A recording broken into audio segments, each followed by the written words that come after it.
E é preciso refletir sobre essa visão de Jesus, como Francisco explicava para nós. Essa alma grandiosa, no tempo difícil em que viveu, até hoje é resplandecente. Por isso nós acreditamos, importante, como é que Francisco de Assis percebia Jesus? Como é que Francisco de Assis transformava a sua percepção de Jesus em ações efetivas? Como era o pensamento de Francisco de Assis?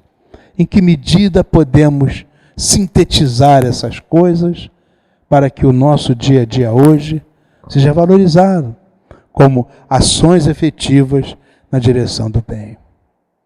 Porque não é outro propósito da doutrina espírita. É tentar compreender o sentido da criação, o sentido da vida, o sentido da nossa vida, né? O propósito de todas essas coisas, para que nós, compreendendo isso, possamos crescer na direção da luz. Então vamos pensar.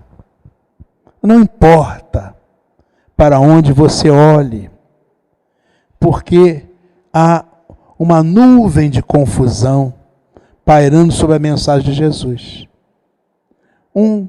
É aquele Jesus histórico, não é? Nós sabemos muito pouco sobre ele. Há uma grande confusão, o nascimento de Jesus, não é? Aquelas coisas miraculosas, misteriosas, a virgindade da mãe de Jesus, não é? A infância de Jesus, muitas coisas confusas, complexas, e que foram, de certa maneira, colocadas numa posição difícil de nós compreendermos. Então, esse é o Jesus histórico, que nós sabemos muito pouco, né? O outro é aquele Jesus do qual os cristianismos diversos, os chamados cristianismos oficiais, se apropriaram, né? Então, esse Jesus, que foi uma apropriação dos cristianismos, esse Jesus foi criado pelas igrejas. E essas igrejas usaram esses conceitos para a sua programação. Não cabe aqui, nem estamos fazendo aqui, uma crítica. É apenas uma abordagem histórica. Isso de fato aconteceu, né? Eu acho até que se não fosse essa apropriação de Jesus por parte das várias igrejas, talvez nós não estivéssemos hoje aqui falando do cristianismo, não é? Então houve mudanças, mas graças a Deus, é por isso que nós estamos aqui. Então, esses dois primeiros Jesus, o histórico e o apropriado, esse era o Jesus de Francisco de Assis. A nossa resposta é que não era bem isso, né? Ele não estava muito preocupado com essas questões. Tanto que ele teve muitas dificuldades perante a igreja organizada da época, né? As pessoas não compreendiam isso. O terceiro Jesus ainda é muito desconhecido, ainda hoje. Nem mesmo os cristãos mais devotos desconfiam que esse Jesus exista. Esse é o Jesus do Francisco. É difícil de perceber, porque você não percebe esse Jesus intelectualmente. Você percebe esse Jesus por similitude vibratória. Por isso é complexo, muito complexo. São espíritos do padrão de Francisco de Assis que são capazes, vamos tentar respigar alguma coisa que ficou do pensamento de Francisco para tentar entender o Jesus que ele colocava para nós. Então, aquele primeiro Jesus era um rabi, não é?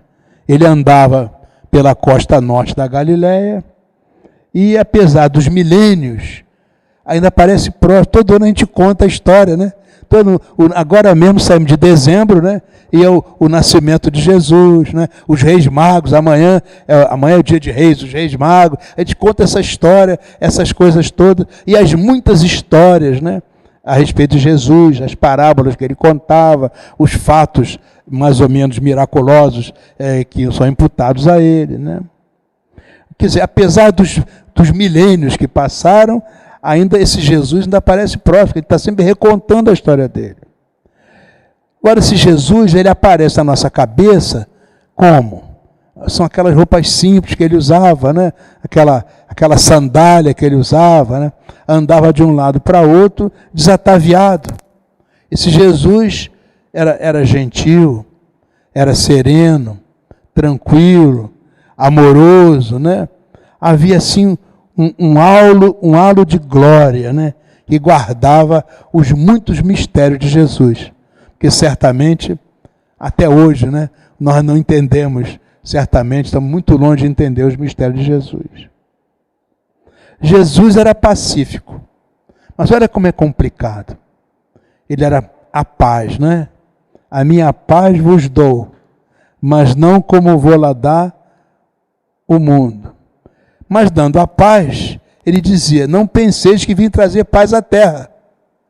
Não vim trazer a paz, e sim a espada. É complicado entender isso numa criatura que exprime de maneira a mais brilhante possível a paz. O que é isso? Como é que a gente entende isso, né? Na verdade, essa percepção exige uma leitura mais aprofundada. Veja bem, o grande propósito é que nós nos transformemos. Mas nesse processo de transformação, há uma grande luta de nós contra nós mesmos. Então os velhos vícios, as velhas vaidades, as velhas ambições, aquela luxúria velha, aquele orgulho velho, aquela malícia velha, isso está tudo residindo aqui, é o homem velho. Mas nós não sabemos que temos que acabar com o homem velho, é preciso lutar. Lutar contra os maus pensamentos, os maus sentimentos, as atitudes ruins, os vícios que tomam conta da gente, a maneira de olhar, de pensar, de sentir, de falar, de fazer, de uma maneira nova. Mas é difícil, né? Quando a gente olha, já está cometendo os mesmos erros que cometi anteriormente. Eu não quero falar mal de ninguém.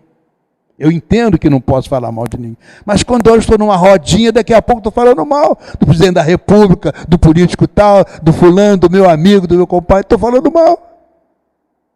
É difícil. E quando eu começo a lutar contra essa minha realidade profunda, que ainda está cheia de grosserias, de negações da lei, isso é uma luta terrível. É a espada. Essa é a espada que Jesus nos trouxe, a espada do homem novo, que precisa vencer o homem velho. E é difícil. Como é difícil nós nos livrarmos dos nossos vícios. Eu tinha um amigo que fumava. Ele dizia assim, olha, fumar é muito fácil deixar de fumar. Já vi isso umas 30 vezes. 30 vezes? É porque 30 vezes ele voltou a fumar. É o velho vício. E olha, isso é um vício físico.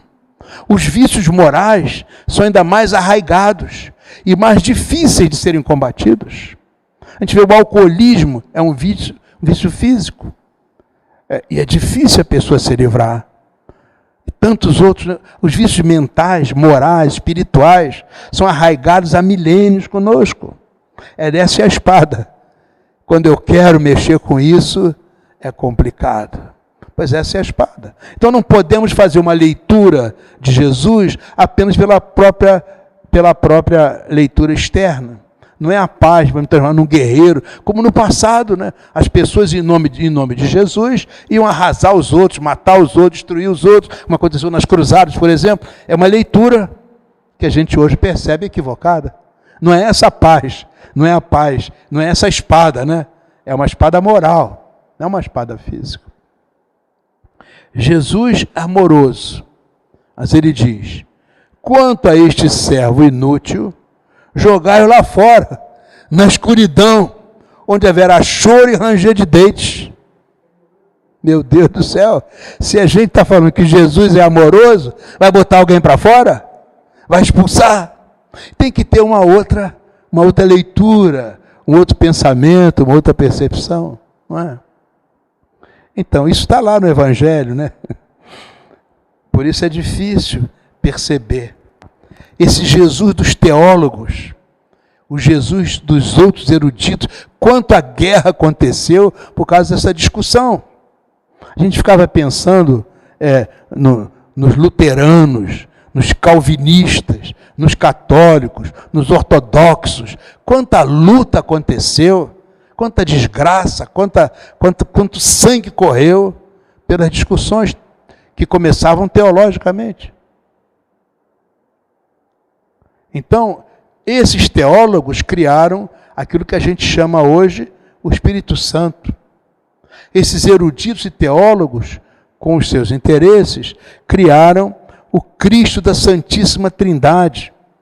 Aquela ideia da fonte dos sacramentos, aquelas coisas sagradas, né?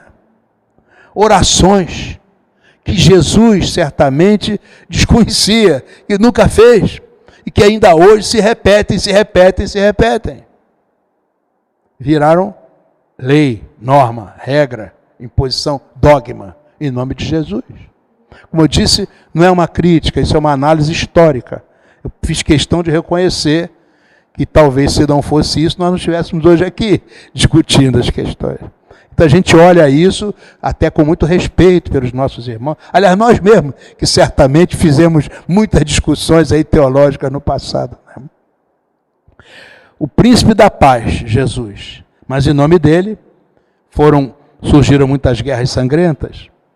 O nascimento virginal, que aliás não é nenhuma novidade. Houve outros chamados avatares que também tiveram nascimentos virginais. Tinha que ser diferente, né? Tinha que ser diferente de alguma forma. A transubstanciação, a transformação do pão e do vinho. Então, essa coisa assim do miraculoso, essa coisa do sobrenatural, que foi sendo agregado a um processo de deificação de Jesus. Ele se transformou em Deus. Embora ele se referisse ao Pai, o Pai é que é o bom, né? Mas todo mundo começou a achar que ele era o próprio Pai. Aliás, aquela grande confusão do Pai, do Filho e do Espírito Santo. A trindade na unidade. Essa discussão que existe até hoje. Não é? Teria Jesus defendido uma doutrina em que bebês são condenados se não forem batizados? Mas isso aí está na regra. Quer dizer, são leituras, né, que certamente não são as leituras de Francisco, mas que na época de Francisco essa discussão estava no auge. Vários congressos eram convocados para estabelecer, com essa discussão dos teólogos e de outros eruditos, esses padrões, que depois passaram a ser a regra, a norma, o dogma, não pode nem discutir.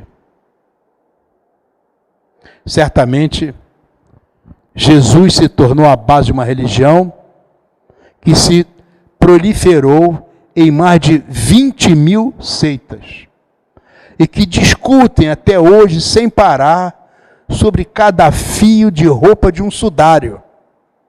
Discutindo. Né? Sobre um pano com um escrito que se diz que o Jesus foi casado. Então tem um pano ali que tem uma coisa escrita, né? E não, Jesus foi casado. Aí começa a discussão. Uma discussão, a pergunta, aonde leva isso?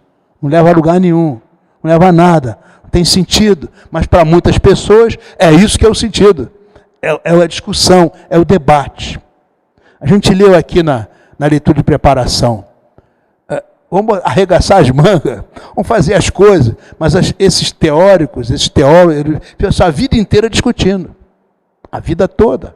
E isso se transforma em uma série de normas que se espalham pelas suas religiões. Aí você liga a televisão e vê lá os pastores discutindo, deitando falação sobre a Bíblia, sobre isso, sobre mais aquilo, discute. Eu pergunto, isso é o Jesus de Francisco? Então, um pano com um escrito que diz ter sido casado. Alguma autoridade pode nos dar informações sobre o pensamento de Jesus? Nós somos aprendidos do Espiritismo, entendemos que Jesus é o governador do nosso planeta. Mas mais do que isso, ele trabalhou na arquitetura da nossa natureza. Ou seja, há cerca de 4 bilhões de anos, 4 bilhões de anos atrás, quando o nosso planeta estava num processo de agregação para a formação da sua natureza, estavam estabelecidos os padrões das regras que iam ordenar o surgimento dos vários reinos, mineral, vegetal, animal, até chegar ao homem. Esse processo estava começando. A mente poderosa de Jesus estava presidindo isso. Ou seja, há 4 bilhões de anos atrás, ele já era um espírito puro, já era um espírito que sabia perfeitamente qual é o sentido geral das forças divinas, sabia o que Deus queria, ele era um ministro de Deus. Há 4 bilhões de anos. Nós nem havíamos começado ainda a nossa trajetória de espírito simples e ignorante, ele já era um espírito puro. Então imagine a distância. Eu falei imagine, não devia ter falado, porque não dá para imaginar a distância entre nós e Jesus. Então nós ficamos aqui querendo interpretar o pensamento de Jesus. Não, porque Jesus diz, sai guerra, sai confusão, sai discussão, sai anátema, condenação, escravização. Pelo amor de Deus. Por isso, nós podemos imaginar que essas autoridades sabem exatamente qual é o pensamento de Jesus? Não é uma contradição declarar que Jesus é Deus, a única encarnação de Deus, e ao mesmo tempo afirmar ser capaz de ler o que se passa na mente dele sobre os eventos atuais? Mas se Jesus é Deus, dá para a gente entender isso? Que isso são coisas para a gente refletir. Então, o terceiro Jesus, ele ensinou a alcançar a consciência de Deus. Ele personificou o mais elevado nível de elevação. Salvar o mundo, mostrando o caminho para se alcançar a consciência de Deus. É isso que Jesus fez. Não nos mostrou a fé convencional, ou seja, essa fé que a gente vê estabelecida por aí. Deu-nos a fé por sintonia, a fé que nos confere a capacidade de caminhar, de entrar em contato com esse desconhecido e alcançar a transformação. Vós sois deuses. Então, ele nos coloca nessa condição. Nós podemos sintonizar com a divindade. Isso aqui é a fé do fides, da fidelidade. Não é a fé dos lábios, não é a fé externa, é a fé pela vibração íntima. Você vibra. Deus é amor. Você não tem um amor divino, mas os traços da sua vibração de verdadeiro amor é que aproximam você da sintonia com o amor divino. Foi isso que Jesus nos mostrou. Vocês se admiram das coisas que eu faço? Pois vocês todos podem fazer isso e muito mais. Como é que Jesus fazia aquelas coisas? É porque ele adquiria uma sintonia perfeita com o Pai. Eu e o Pai somos um. Já não sou mais eu quem vive, é o Pai que vive em mim. Como diz Paulo, como Jesus colocava, os textos sagrados colocam isso. Quando você estabelece essa sintonia, você passa a efetivamente poder exercer a sua divindade. Aí você pode fazer as coisas. Esse é o Deus que Jesus nos trouxe.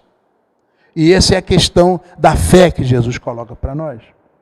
Então, capacidade de caminhar, entrar em contato com o desconhecido, alcançar a transformação, encontrar a consciência de Deus por meio do nosso próprio esforço.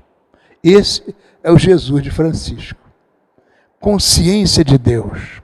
Consciência, de ter claro, assumir a responsabilidade. O professor Pastorini que dizia isso. A palavra consciência significa geradora de responsabilidade. Adquirir a consciência de Deus, você assume uma responsabilidade divina. Ou seja, o que é que eu faço com o Deus que eu sou? Eu penso com o Deus que eu sou? Eu atuo como o Deus que eu sou? Se Deus é a justiça, é a beleza, é a bondade, é a pureza, é o amor, é o perdão, Eu exercito a minha divindade? Para exercitar eu tenho que ser a beleza, a bondade, a pureza, a justiça, o amor. Isso é complexo ainda de ser compreendido por nós. Mas é isso que a doutrina espírita nos coloca, quando carrega todo o ensinamento na direção das leis morais. Porque é isso mesmo. Essas leis que você vai aprendendo a pouco e pouco, na física, na química, na biologia, na astronomia, essas leis estão projetadas dentro de você. E é isso que caracteriza a divindade que você é. Você está vivendo segundo a lei maior. E essas leis, no nível comportamental da criatura humana, que é dotada de livre-arbítrio e toma suas decisões, é responsável por ela, esse conceito é absolutamente moral. É uma lei, são as leis morais. Entender isso é que é a proposta da doutrina espírita.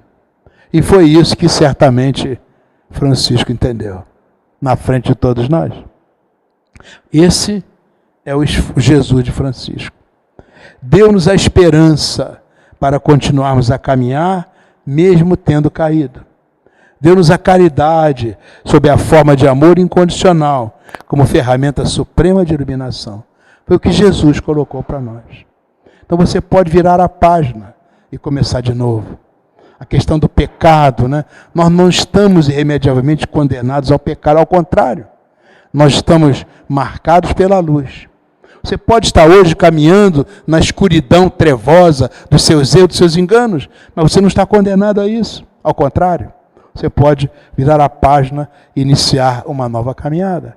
Isso é esperança. E o caminho para fazer isso é a prática da caridade. Então, você sintoniza, coloca a sua esperança na sua frente, atua caridosamente, você está caminhando na direção da luz. Foi isso que Jesus nos deu. Esse é o sentido das chamadas virtudes teologais, aquelas coisas fortes, teologal, as vozes com que Deus fala ao coração do homem. A fé, a esperança e a caridade, que Paulo colocou para nós. Esse é o Jesus de Francisco.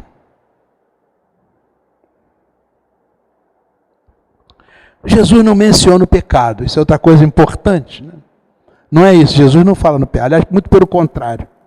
Quando a mulher que estava sendo acusada, né, ia ser apedrejada, ele diz, os outros não te condenaram, também não te condenam. Não é? Em todas as circunstâncias, ele mostra, é para a pessoa caminhar e não errar mais. É só isso. Na verdade, Jesus expande o amor de Deus a um nível que ainda não é passivo de compreensão por nós. Vós sois a luz do mundo, deixai a vossa luz brilhar diante de todos os homens. Jesus nos compara assim a uma cidade assentada sobre um morro, que não pode ser escondida, porque as suas luzes são brilhantes demais. Não julgueis e não sereis julgados. Retirai primeiro a trave do vosso olho, antes de tentar retirar o cisco do olho do vosso irmão. Fazei aos outros o que desejais que vos façam. Essa é a lei. E esse é o ensinamento dos profetas. Pedi e obtereis. Buscai e acharei. Batei e a porta se abrirá. Esse é o Jesus de Francisco. Nós não temos nenhuma dúvida quando estudamos a vida de Francisco de Assis. Também Francisco era um encantado, né? É um encantamento. Olhai como crescem os lírios do campo. Não trabalham nem fiam, mas eu vos digo que nem Salomão, com toda a sua glória, se vestiu como um deles. Contemplai as gralhas, pois elas não semeiam nem colhem. Não têm depósito nem celeiro, e no entanto, Deus as alimenta. Sois muito mais valiosos que os pássaros. Esse é o Jesus de Francisco. Deixou isso claro para todos nós. Encantado. Então, Jesus de Francisco, nós selecionamos algumas falas para deixar isso claro para nós. Dizia Francisco: comece fazendo o que é necessário, depois faça o que é possível, e de repente você estará fazendo o impossível. É o pensamento de Francisco. Então comece pelas pequenas coisas, aquilo que é necessário, aquilo que é indispensável. Tem a ver com a lição que nós lemos aqui na abertura. Não são os grandes passos iniciais, pequenos passos. Não são os pensamentos luminosos, pequenos pensamentos. Não são os sentimentos extraordinários, pequenos sentimentos, a pouco e pouco. É o processo. Francisco estava mostrando com isso que ele entendeu bem o processo que Jesus propôs para que nós alcancemos a nossa evolução. Comece aos poucos. Essa grande batalha de nós contra nós mesmos, você não vai ter uma grande vitória de repente, mas a pouco e pouco você vai aprendendo a se controlar, a se acalmar, a se equilibrar, a se ajustar, a ter bons sentimentos, boas para pouco e pouco, não é de repente. Onde há amor e sabedoria, dizia Francisco, não há temor nem ignorância. Amor e sabedoria.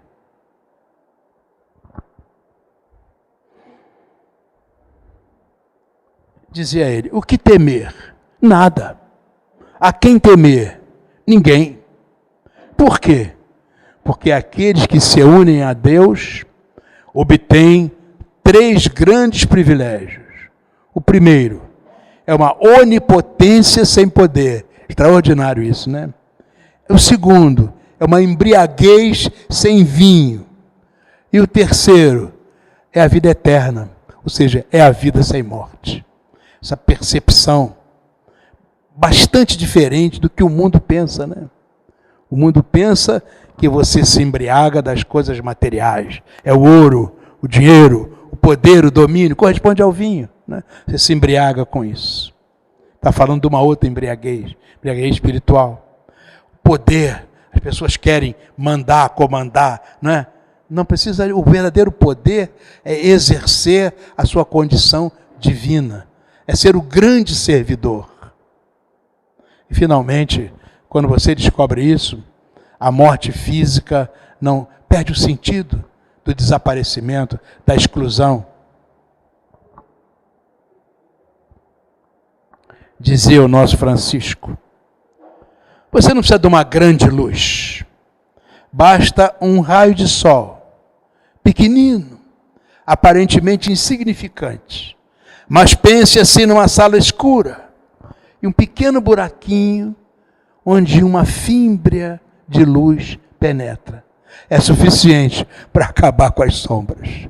Então, se você não precisa ser um luminar, você não precisa ser um chamado um grande homem, você não precisa ser uma celebridade, não precisa, para usar uma palavra que estão se usando muito, todo mundo quer ser celebridade, né? Não precisa.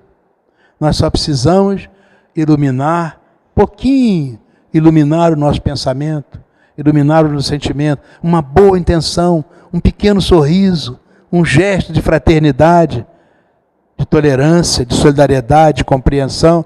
É assim, iluminando as grandes trevas com pequenos raios de luz. Ninguém é suficientemente perfeito que não possa aprender com o outro. Mas ninguém é totalmente destituído de valores que não possa ensinar algo ao seu irmão.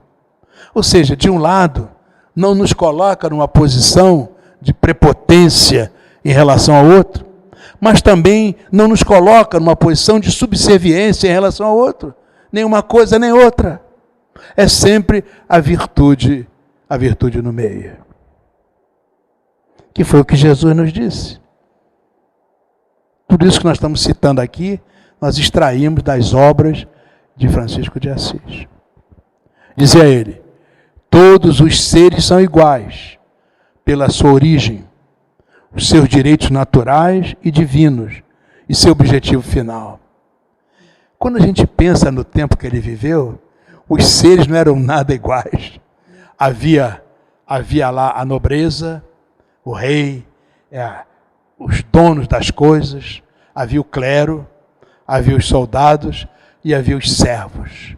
Milhões e milhões de servos. Estou lendo um livro que se chama Catarina II, e a gente vê espantado. Os servos eram piores que os escravos que nós conhecemos, porque eles eram escravos na sua terra, nas pessoas da sua língua, dos seus costumes, da sua religião, eram escravos. Podiam ser comprados, vendidos, torturados, assassinados, tudo, porque não eram ninguém, eram escravos. No Brasil dizia-se que os índios e os negros não tinham alma, mas lá nem isso podiam dizer, porque eles eram brancos como eles, os europeus. Nessa época, é incrível a quantidade, milhões e milhões de pessoas que não tinham direito nenhum, que eram simplesmente, tinham seus donos, que eram os donos da gleba, os donos da terra. Então dizer isso, nessa época, nesse tempo, você não tinha o iluminismo, nesse tempo você não tinha Voltaire, você não tinha Diderot, não tinha os grandes homens que afinal, iluminaram a terra. Isso acabou gerando a Revolução Francesa, que já foi em 1792. E, aliás, abriu caminho para que a grande luz que é a doutrina espírita pudesse chegar.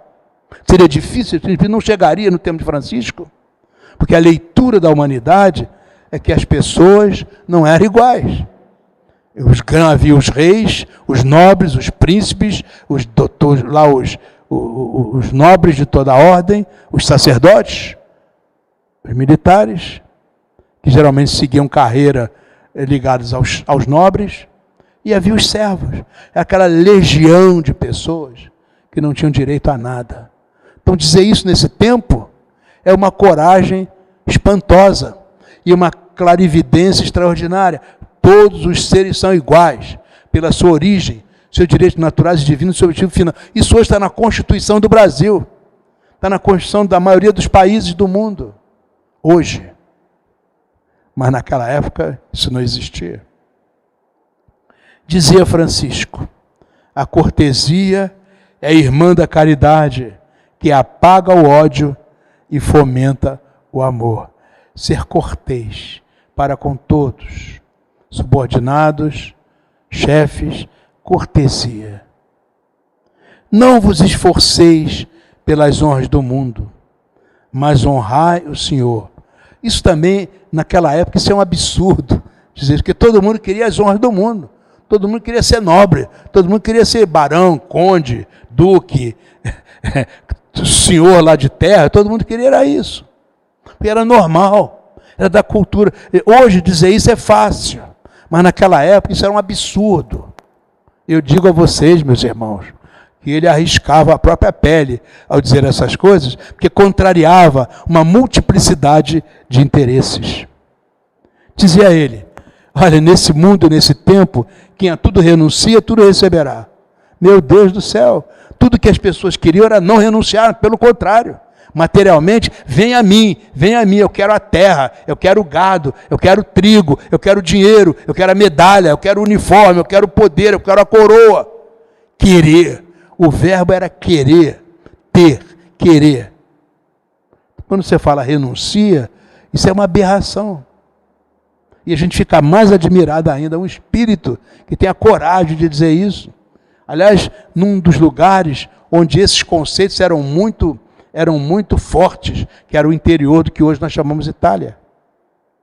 Aquele coração da Europa era profundamente marcado por essa coisa do poder, do domínio do humano, aqueles senhores feudais, né? Dono de tudo. E aí ele arremata dizendo isso de maneira extraordinária, porque o Evangelho em todo tempo, pregue o Evangelho em todo tempo. Agora, se necessário, use palavras. Ou seja, a pregação do Evangelho não é uma falação, é uma exemplificação, é dar o exemplo. Quer dizer, ainda hoje, tem muita gente que não compreende isso, não é verdade? Acho que é um espírito maravilhoso. Olha esse poema de Francisco. O camponês perguntou, o que aconteceu, irmão? Por que estás chorando? O irmão respondeu, meu irmão, o meu Senhor está na cruz e me perguntas por que eu choro? Quisera ser, nesse momento, o maior oceano da terra, para ter tudo isso de lágrimas. Era um poeta mesmo, né? Quisera que se abrissem, ao mesmo tempo, todas as comportas do mundo, e se soltassem as cataratas e os dilúvios para me emprestarem as lágrimas. Mas ainda que juntemos todos os rios e mares, não haverá lágrimas suficientes para chorar a dor e o amor de meu Senhor crucificado. Quisera ter as asas invencíveis de uma águia para atravessar as cordilheiras e gritar sobre as cidades: o amor não é amado, o amor não é amado. Como é que os homens podem amar uns aos outros se não amam o amor? Essa é a cabeça de Francisco, é o coração de Francisco, é o sentimento. Ainda é difícil, né? Olha Jesus como amor. Então, como é que os homens podem se amar uns aos outros se não amam a Jesus? Quer dizer, se coloca Jesus numa posição invulgar e muito diferente daquela coisa mística, mágica, miraculosa, né? Esse Jesus é amor. Esse amor é complicado. Dizia Francisco: todas as coisas da criação são filhos do Pai e irmãos do homem. Tudo. É uma visão ecológica, uma visão holística muito avançada. Deus quer que ajudemos aos animais, se necessitam de ajuda. Toda criatura em desgraça tem o mesmo direito a ser protegida. Isso ainda hoje é novidade para muita gente, né? E até criaturas humanas hoje não são protegidas. Parece que não tem direito de ser protegido. Como está? Quando a gente vê as coisas que acontecem no mundo inteiro, a gente vê que são pessoas que acham que não têm direito nenhum, não são amparadas, não são protegidas. Mas Francisco já dizia isso: Senhor, fazei de mim um instrumento de vossa paz. E aí ele continua, né? Depois que o Senhor me deu irmãos, essa coisa de dar irmãos, né? Irmão para ele era pedra, irmão para ele eram as aves, eram os outros animais, as outras pessoas, tudo fazia parte dessa grande irmandade, dessa grande fraternidade. Então, a partir de um certo momento, vocês conhecem a história dele, ele compreendeu isso. Foi o fiat lux do entendimento de Francisco. A partir de um certo momento, eu sou um ser na criação. Estou numa certa posição na criação. Mas a primeira coisa que eu tenho que fazer é amar e respeitar toda a criação. Essa visão holística, ainda hoje, muito avançada. Depois que o Senhor me deu irmãos, ninguém me mostrou o que eu deveria fazer. Mas o Altíssimo mesmo me revelou que eu devia viver segundo a forma do Santo Evangelho. É amar a Deus sobre todas as coisas e ao próximo como a ti mesmo. Essa é a síntese. Esse é o padrão que ele entendeu em espírito e em verdade. Está o nosso Francisco. Ele é conhecido não somente pelo seu exemplo de amor e de respeito à natureza, mas também por cultivar a paz e a bondade na sua relação com as pessoas mais simples e desprezadas da sua época. Esse Frei Tomás de Celano foi o primeiro biógrafo de São Francisco e dos seus companheiros. Vocês conhecem a saga, né, do início da vida de Francisco. Ele escreveu o seguinte a respeito do comportamento daquele grupo, né, que chamava frades.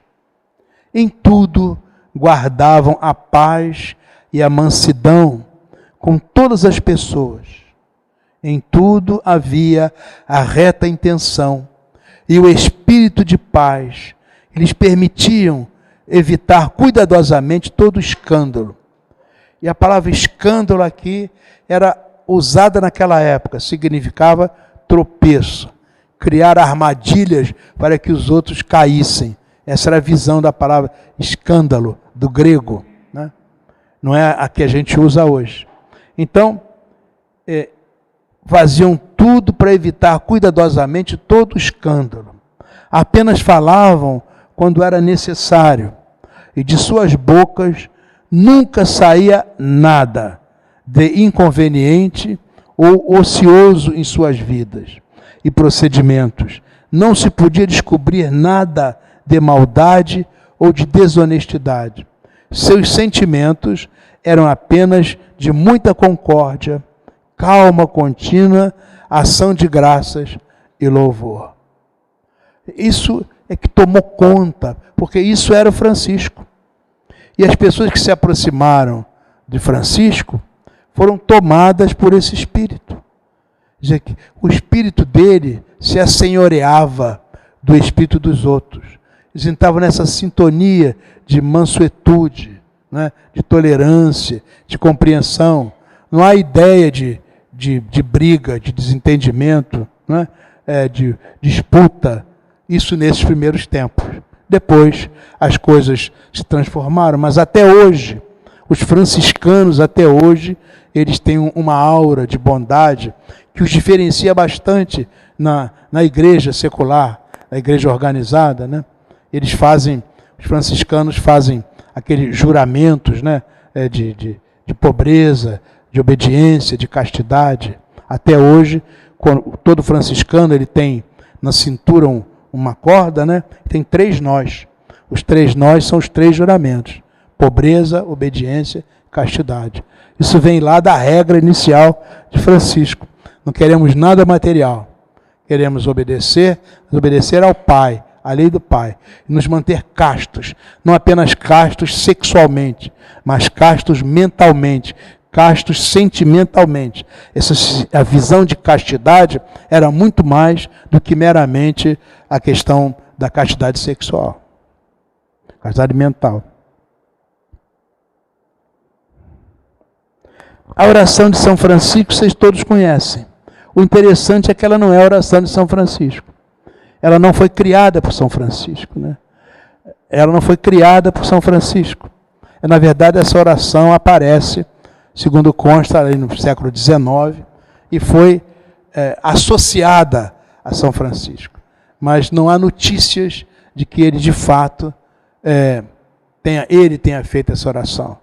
Mas as pessoas apropriam a figura dele, e como certamente ela se enquadra muito bem no sentimento dele, nós aceitamos como oração de São Francisco. Vocês todos conhecem: Senhor, fazei-me instrumento da vossa paz. E é isso é o pensamento dele, né?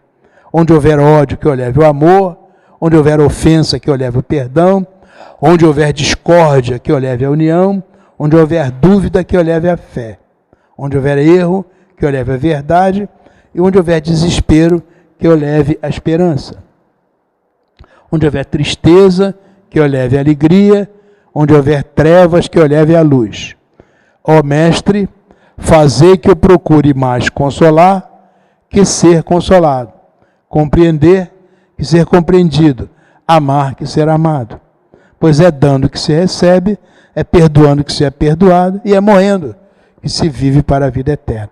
Essas 3 últimas frases, né, resumem sintetizam muito bem aquela visão que nós colocamos anteriormente da vida eterna, né, do perdão permanente e da doação integral e continuada.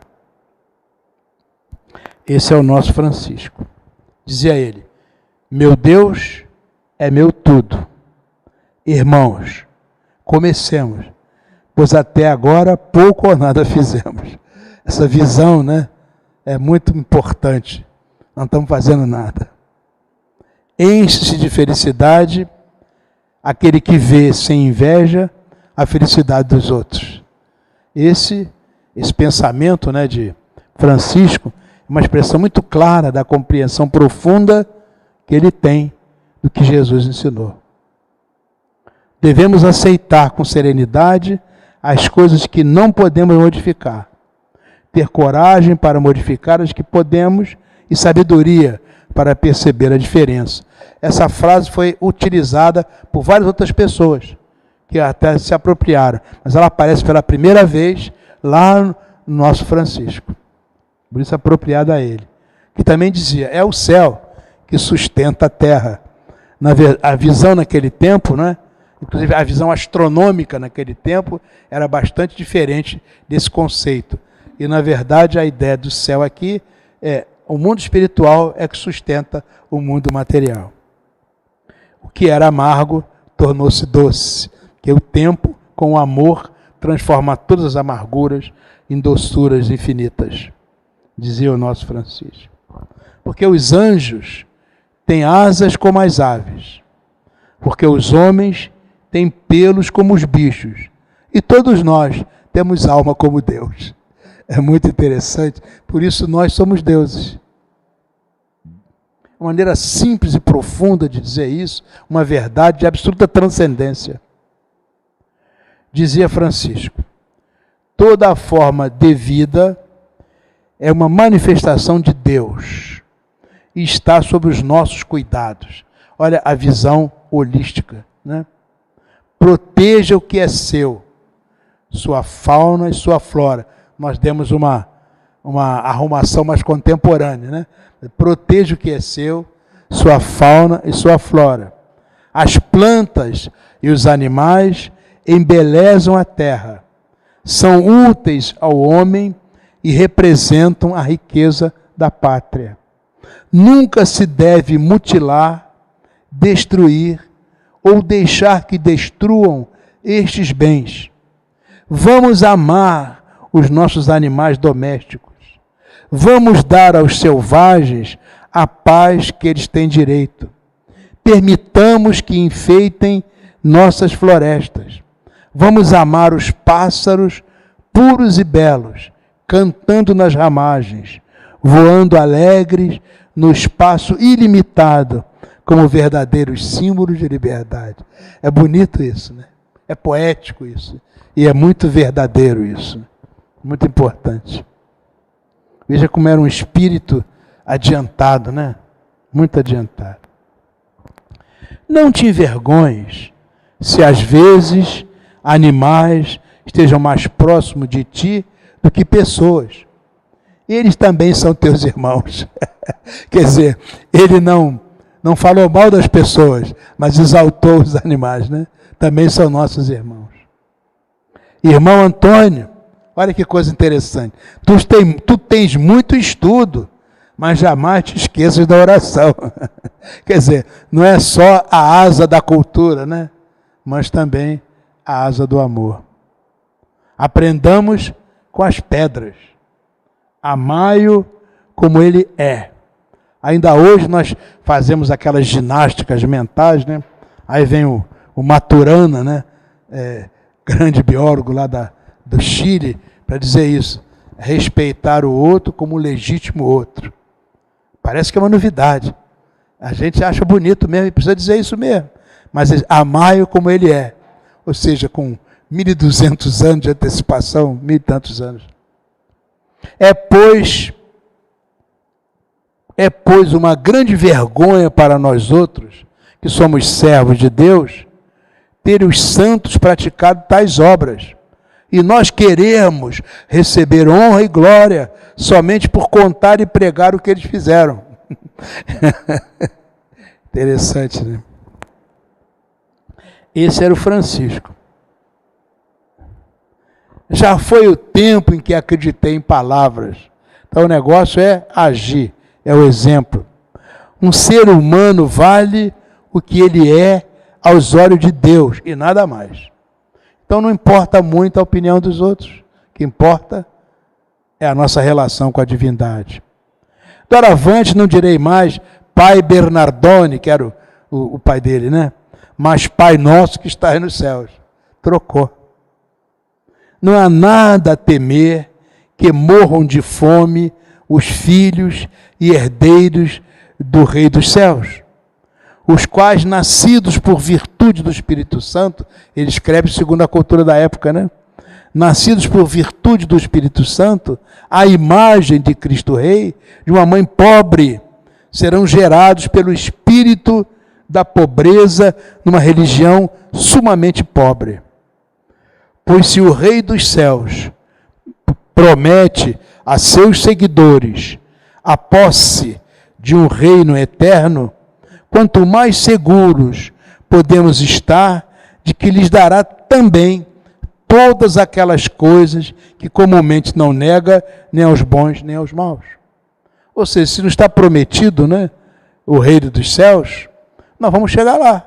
Porque essa promessa não foi qualquer um que fez, foi Jesus Cristo, né? Então não precisa ter esse excesso de preocupação com as coisas materiais. Um poema belíssimo, esse Cântico do Sol, né? Diz assim: Altíssimo, Todo-Poderoso, bom Senhor, seus são os louros, a glória, a honra e todas as bênçãos.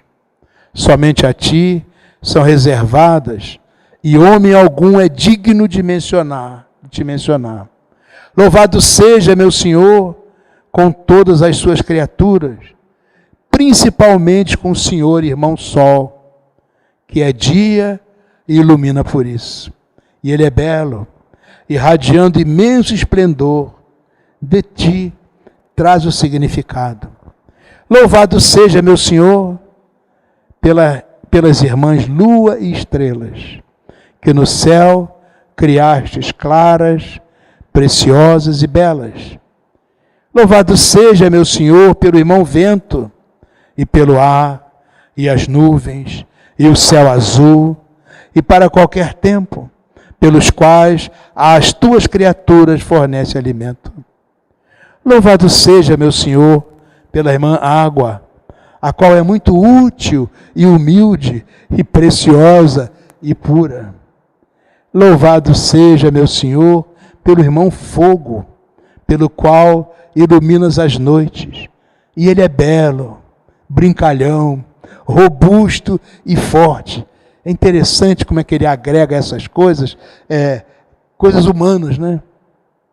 Louvado seja, meu Senhor, pela irmã, nossa mãe terra, que nos sustenta e governa, e produz diversos frutos, com flores coloridas e grama. É uma alma muito especial para dizer uma coisa dessa, muito especial. Louvado seja, vou continuar daqui, louvado seja, meu Senhor, por aqueles que perdoam pelo seu amor e suportam infinitas tribulações. Abençoados os que as suportarão em paz, que por ti, Altíssimo, serão coroados. Louvado seja, meu Senhor, pela irmã morte corporal, a qual nenhum homem vivo pode escapar. Ai dos que morrerão em pecado mortal. Abençoados aqueles que se encontrarão nas tuas santíssimas vontades, que a segunda morte não lhes fará mal. Louvem e abençoem o meu Senhor, e agradeçam e sirvam-no com grande humildade. É a primeira vez que se chama a morte de irmã na história do pensamento humano. Então, a crença de Francisco, a vida de Francisco, o caminho de Francisco, tudo isso sintetiza o que Jesus nos disse lá nas bem-aventuranças. Bem-aventurados os pobres de espírito, que deles é o reino dos céus. Eu acho que talvez Francisco de Assis foi a criatura que viveu melhor esse sentimento da relação com os pobres de espírito. Os aflitos, ele falava dessa aflição por dizer, eu quero fazer o bem, mas eu não consigo fazer todo o bem que eu quero fazer. Então ele se afligia. E dizia que o legítimo aflito não é aquele que fica reclamando das coisas da vida. O legítimo aflito é aquele que se aflige por não fazer todo o bem que gostaria de fazer. É por isso que eu sou aflito, diz ele. Mas aqueles que sejam legitimamente aflitos, ou seja, que percebem que há uma diferença entre aquilo bom que eu quero fazer e que eu não consigo fazer, esses serão consolados, porque jamais estarão sozinhos. A brandura, né, a mansuetude. Ele imaginava uma terra de irmãos, onde tudo seria absolutamente respeitado. A relação seria rica, generosa, acolhedora. Todas as pessoas vivendo com verdadeiros irmãos. Essa é a terra que ele imaginava no futuro. Os pacíficos, né? A paz é aquela paz da pessoa que está se melhorando continuadamente. Esses são os filhos de Deus, porque Jesus era a verdadeira paz. Esse é o Jesus de Francisco. Falava muito da misericórdia. Falava, o Pai misericordioso, distribuir, e corde coração. Misericordioso é aquele que distribui o seu coração. Então, quem distribui o coração vai receber a distribuição do coração de Deus, nosso Pai, que é a melhor de todas as graças que nós podemos ter. Então, ser misericordioso significa que haverá uma grande misericórdia, muito maior do que aquela que nós oferecemos ao outro, que nos será dada por Deus, nosso Pai. Aqueles que estão famintos e sequiosos de justiça, a visão da justiça não é aquela de que eu quero a vingança, eu quero que o outro seja condenado. A visão da justiça, para Francisco, é a busca do equilíbrio.